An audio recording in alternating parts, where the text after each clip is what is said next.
Suaradesaku.com mengucapkan terima kasih sudah mengklik channel Suara Desaku TV dan jangan lupa bantu share, like, dan subscribe, agar channel ini terus berkembang dan memberikan informasi yang bermanfaat.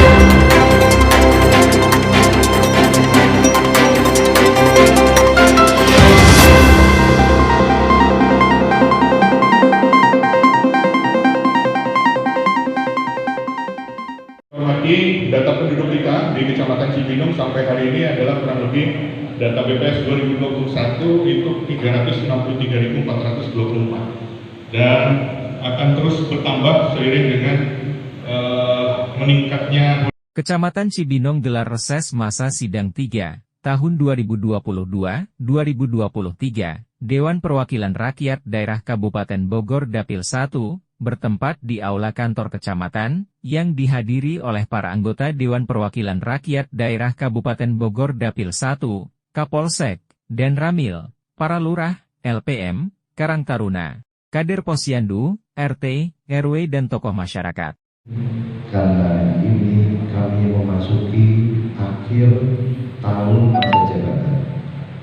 Pemilu legislatif, pemilu presiden dilaksanakan di tanggal 14 Februari 2020. Tapi jabatan anggota DPRD Kabupaten Bogor tidak berakhir di tanggal 14 Februari 2024. Nanti akhir masa jabatannya adalah akhir bulan Agustus 2024. Jadi masih ada 1 tahun.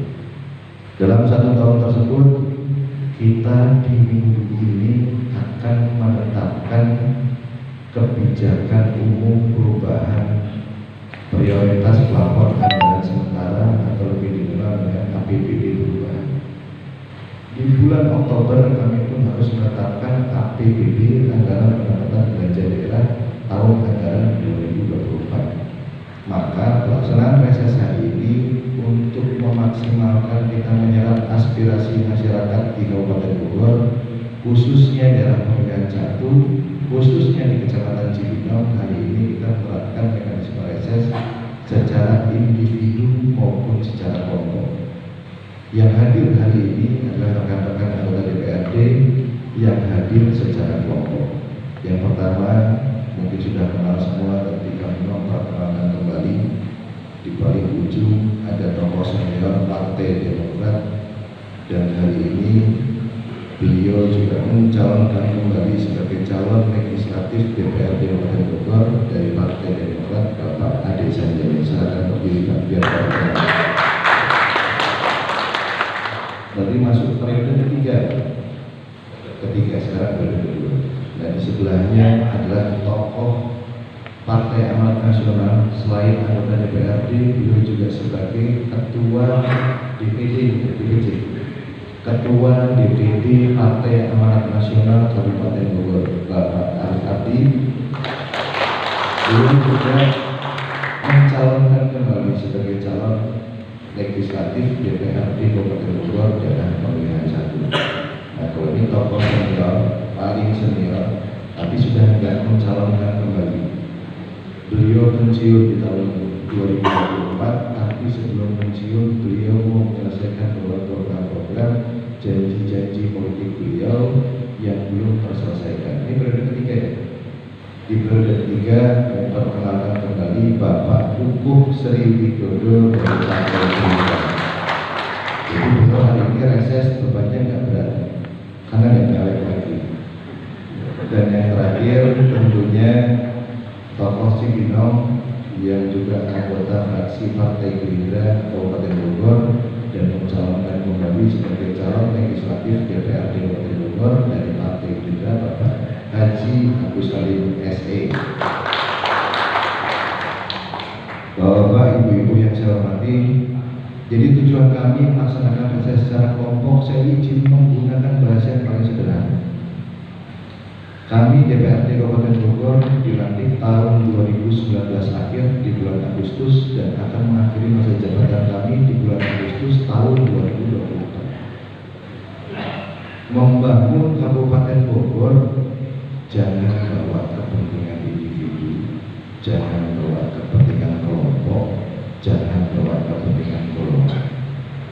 Kabupaten Bogor menurut kami kabupaten yang penuh dengan tantangan yang luar biasa, dan kami berangkat dari daerah pemilihan 1 masuk reses pertama di akhir tahun 2019. Saya masih ingat di Cibinong masuk. Di 2020 juga masuk reses di Cibinong, responnya cukup luar biasa. Sampai kita ditunjuk-tunjuk beberapa kali. Mau dewan tadi berperiode sekalipun nggak ada yang bisa namanya memperbaiki jalan depan terminal Cibinong sampai Jalur Tamus. Mau dewan tiap periode berganti pun jalan Cikaret Al-Falah tiap tahun tetap hancur. Mau dewan ganti bulan balik sekalipun jalan di pinggir terminal Cibinong maupun di pinggir pasar Cibinong nggak akan pernah bisa diperbaiki. Dewan ganti berkali-kali sekalipun di Cibinong nggak akan pernah namanya terbangun SMP di Pabuaran di Cibinong. Jadi Bapak Ibu yang saya hormati, kami pun hanya menyampaikan selintas bahwa beberapa aspirasi Bapak Ibu yang disampaikan kepada kami, alhamdulillah jalan Cibinong Tapos bukan di aspal tapi sudah selesai untuk kita laksanakan betonisasi. Di sebelah pasar Cibinong sudah dibetonisasi. Dari jalan Cikaret menuju Al-Falah, bangunan Cikaret tiap tahun bisa hancur 2 kali. Alhamdulillah sudah selesai dibetonisasi. Bahkan kami dengan pemerintah daerah Kabupaten Bogor sudah selesai belum sepenuhnya membangun jalur Sentul Kanan Roda, jalan tembus dari Kanan Roda Pakansari. Di tahun 2023 kami targetkan akan selesai jalur tembus dari Pakansari menuju Keliti, Keliti langsung ke ETC. Dan yang lebih penting lagi di perjalanan ini kami melihat kalau kita bangun Cibinong bawa kepentingan pribadi, membawa kepentingan kelompok. Camat Cibinong Rusliandi saat ditemui usai kegiatan menyampaikan. Untuk reses pada tahun 2023 ini ada 79 usulan dari 13 kelurahan yang disampaikan, diantaranya infrastruktur, pendidikan dan kesehatan yang dominan dan di samping yang lainnya. Prioritas yang diusulkan apa Pak? Yang prioritas yang diusulkan tadi di bidang kesehatan ada puskesmas, kemudian infrastruktur drainase, betonisasi jalan, perbaikan jalan. Ini rencana ada targetnya berapa lama nih? Nah ini kan aspirasi ya, nanti barangkali dari DPRD menyampaikan kepada pemerintah di daerah juga, dan kami pun menyampaikan kepada Pak terkait dari itu Pak di soal apa pasul yang akan PSU nanti kami sampaikan ke DPKPP karena ada aturan main yang sekarang yang baru, ada Pergub baru bahwasanya bisa diambil alih oleh pemerintah. Ya. Satu lagi Pak, harapannya apa Pak? Oh iya, ya harapannya tadi ada beberapa aspirasi bisa terakomodir, bisa diimplementasikan ke depannya. Gitu. Ketua DPRD Kabupaten Bogor Harudi Susmanto menambahkan. Kabupaten Bogor masih sudah mekanisme reses yang kita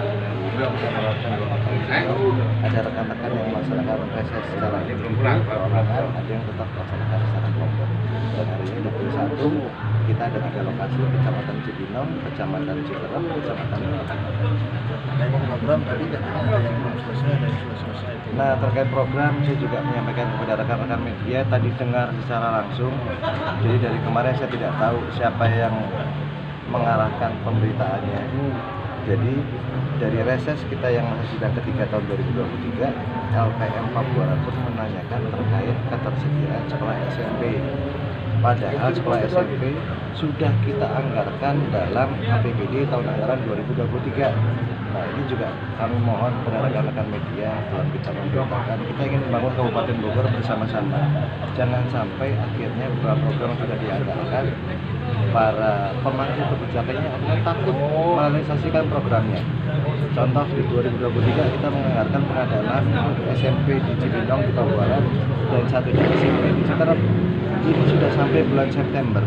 Akhirnya dinas terkait mau merealisasikan programnya takut karena ada berita yang menyampaikan ditolak di sana, ditolak di sini. Padahal masyarakat sendiri yang meminta. Kapan kita direalisasikan pertamanya SMP? Serapan APBD sendiri gimana secara umum? Kalau secara umum tentunya nanti kita akan menggelar rapat kembali dengan dinas terkait pada saat kita pembahasan uang PPS perubahan tahun anggaran 2023 dan kita akan membahas APBD perubahan tahun anggaran 2023. Di situ akan terlihat sejauh mana beberapa serapan masing-masing SKPD dan beberapa program-program yang prioritas tentunya harus dapat terrealisasi terselesaikan di tahun anggaran 2023.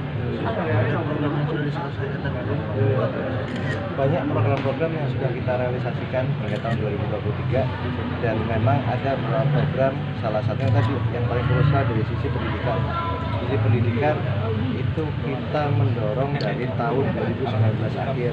Kita pun melihat kemampuan keuangan di postur APBD pada saat postur APBD 2023 memungkinkan untuk kita menyediakan fasilitas pendidikan yaitu SMP di Cibinong dan SMP di Citerap.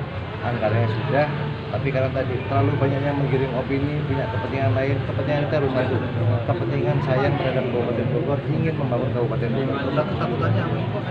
Karena kemarin kita lihat di beberapa berita informasinya ditolak, belum sesuai. Setelah kita cek ternyata tidak ada berita-berita seperti itu, informasi seperti itu. Terus nggak dilanjutkan ya? Kita minta untuk tetap dilanjutkan, tapi akhirnya karena terlalu banyak tadi yang menginformasikan bahwa lokasinya tidak sesuai, lokasinya ditolak, padahal masyarakat sendiri tadi yang meminta. Akhirnya Cibinong pun terbawa. Cibinong yang tidak banyak diberitakan, yang banyak diberitakan Citerap, Cibinong pun akhirnya juga sama-sama tertunda. Karena dinasnya satu, dinas pendidikan. Kapan dikerjakan atau nah, kalau kapan dikerjakan kita hanya bisa mendorong dan bisa ditanyakan langsung kepada dinas pendidikan sejauh mana tahapannya sudah berjalan. Dewan tidak mendorong itu, Pak? Kita sudah mendorong dari tahun 2019, bahkan kita anggarkan dari tanggal 1 Januari 2023 karena fungsi kami hanya fungsi budgetingnya. Pada saat anggarannya sudah ada, programnya sudah ada, eksekusinya ada yang dirasakan. Itu artinya tahun ini harus direalisasikan 2 sekolah itu? Kalau lahannya tahun ini tidak tersedia, tidak terrealisasi, maka 2024 tidak bisa dibangun. Jadi 2024 kita mundur lagi, nyiapin lahan lagi. Iya, kalau kemampuan APBD-nya mencukupi. Dan juga ada beberapa program-program tadi seperti anggaran normalisasi kali baru. Anggarannya sudah ada, tapi pelaksanaannya belum. Nah, justru dari rasa hari ini bukan mengenai aspirasi dari masyarakat, kita dorong bersama. Bahwa itu ya.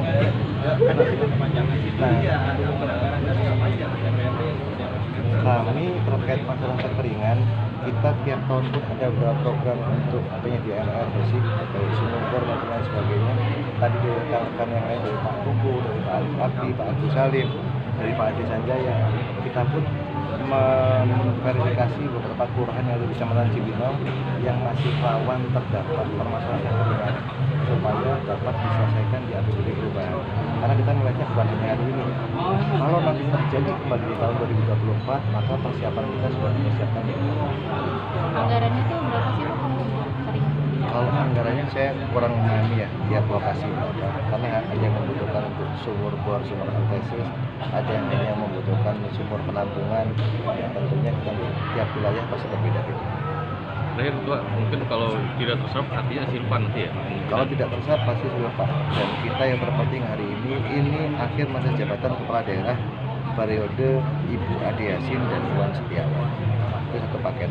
Jadi kita bicaranya adalah rencana program jangka menengah daerah RPJ. Ini kita dorong bersama-sama agar program yang sudah tercetus dalam visi misinya yaitu Pancakarsa dapat terselesaikan di bulan Desember 2023. Jadi bicara visi misi kepala daerah adalah program kita bersama yang harus didukung semua aspek, semua elemen masyarakat Kabupaten Bogor, tidak melihat siapa, warna apa, dari kelompok mana, intinya ingin membangun Kabupaten Bogor bersama-sama. Selain pendidikan tadi ada apa lagi Pak yang jadi? Ada pendidikan, yang kedua kesehatan, ada beberapa puskesmas, salah satunya puskesmas di perumahan apa tadi? Pabuaran Indah. Puskesmas perubahan Pabuaran Indah. Puskesmas sudah beri dari awal, masyarakatnya berkembang cukup cepat, huniannya bertambah lebih banyak, tapi puskesmasnya belum bisa mencukupi melayani masyarakat sekitar. Kita dorong bersama-sama. Harapannya Pak, terakhir Pak, tentang terkait masalah kekeringan kayu, harapannya. Kita melihatnya bukan hanya dari aspek kekeringan, tapi dari seluruh aspek yang ada di Kabupaten Bogor, khususnya daerah pemilihan 1, Bogor harus dibangun oleh orang-orang yang sayang dan cinta pada Kabupaten Bogor. hari ini cukupkan kita bahas kepentingan individu, cukupkan kita bahas kepentingan kelompok dan golongan, hari ini kepentingan satu, kepentingan Kabupaten Bogor. Apapun itu kita dukung, kita dorong bersama-sama supaya pelayanan kepada masyarakat dapat terfasilitasi, terlayani dengan baik.